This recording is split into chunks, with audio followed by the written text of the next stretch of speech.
हमारे इस channel DJ Balkrishna भक्ति सागर को लाल बटन दबाकर सब्सक्राइब करें और साथ में घंटी के निशान को दबाना ना भूलें ताकि सभी नए ऑडियो वीडियो आप तक तुरंत पहुंचे। बिल्कुल मंगलमय दिन आज है, पाहुन छठियायल।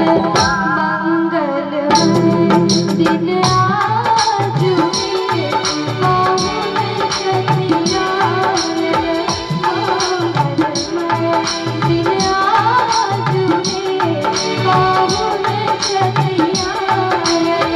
धन धन जागल भाग रे, धन धन जागल भाग रे, मन कमल फुलायल। मंगलमय दिन आज है, पाहुन छठियायल। मंगलमय दिन आज है, पाहुन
जुगे